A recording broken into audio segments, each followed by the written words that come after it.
If there's one thing men know to be universally true these days, it's that most women have become so toxic, so delusional with their expectations and demands, especially when it comes to dating, that it's gotten to the point that there just isn't any point in it anymore.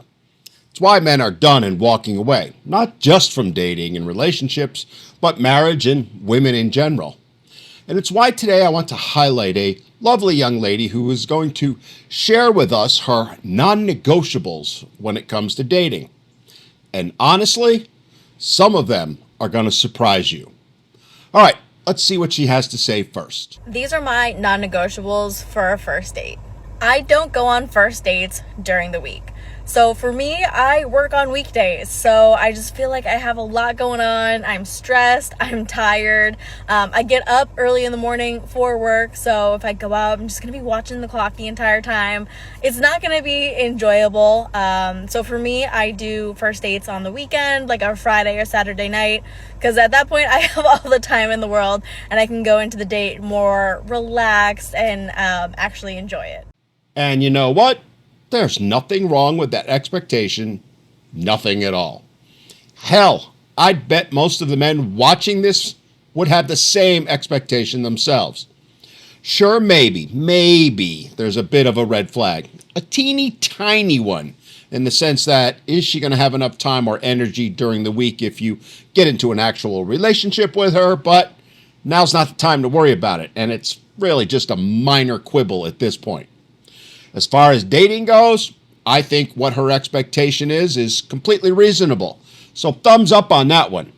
See, I told you, some of these were going to surprise you. I do not do activity dates for a first date. I know a lot of people think that this is crazy, but I'm actually an introvert, and doing an activity, especially with somebody that I don't know, just makes me feel so awkward. Like I really shell up and I cannot be myself, and I'm constantly worried about oh my god, what do they think about me, am I being weird, whatever.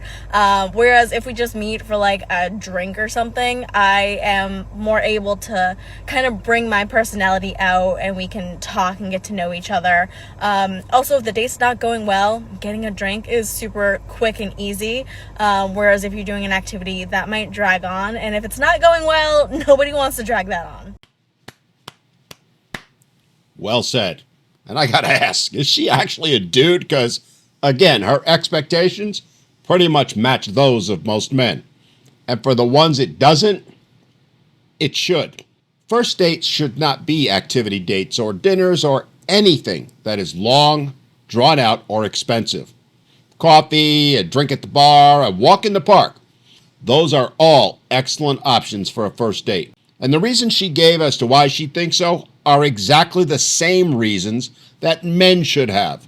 I mean, she's right. There is nothing worse than spending a ton of money or doing an activity that takes a couple of hours when you know in the first 5 minutes that the person you're with is not for you. Hell, been there, done that, and hell no. When it comes to planning the date, we should meet in the middle. No one person should have to put in more effort than the other. We're strangers, we don't know each other, we're meeting for the first time, so let's take our two locations and meet halfway. Okay, if I weren't already happily married and old enough to be her dad, I'd probably be asking her out right now.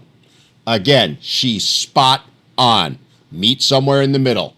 Have low expectations, and don't put all the burden to plan the whole thing on one person. Almost always the guy, of course, as so many women expect these days. I mean, could this one actually be a unicorn? And lastly, let's split the bill, because as I said previously, we are strangers. Why, am I expecting a stranger to pay for me when we don't even know if we like each other and we're going to see each other again? Especially if we're doing something super simple, like just grabbing a drink, I can pay for that myself. Even if it's dinner, I'll split the bill. I don't care, because what if we never want to see each other again? Why should I expect a stranger to pay for me?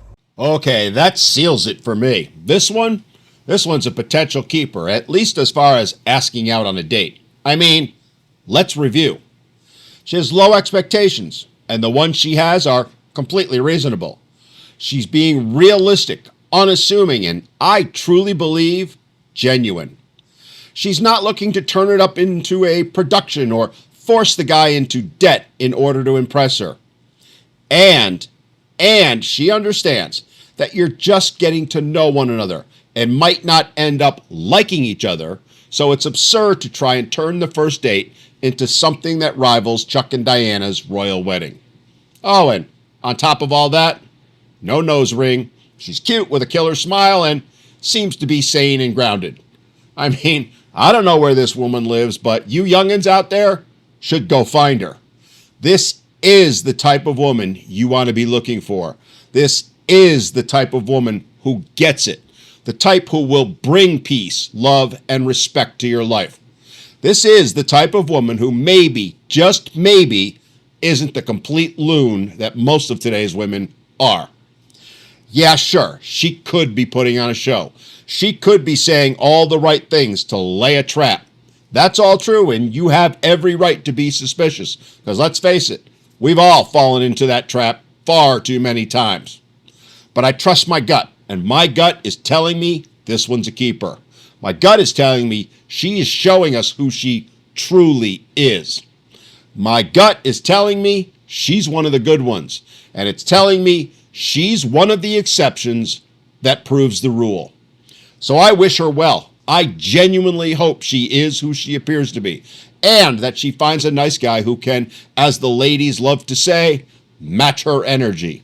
And speaking to all those ladies, this is the type of woman that men are genuinely attracted to. This is the type of woman who actually is strong and independent and proves it, not by saying she is, but by showing she is. Sure, she's talking about her non-negotiables, but she's doing it in a respectful way and explaining why they're her non-negotiables in a way that men can relate to, in a way that men can understand. What she's not doing is making completely unrealistic demands, like expecting 5-star restaurants, a carriage ride, and enough flowers to fill a hearse on the first date. Sadly, it's too bad so many of you don't see that, won't see that, and as a result will end up bitter and alone, rejected by men, and jealous of women like her. I mean, I can hear y'all now calling her a pick-me. And in a way, you're right. Because while some lucky guy is sure to pick her, none of them are ever going to pick you.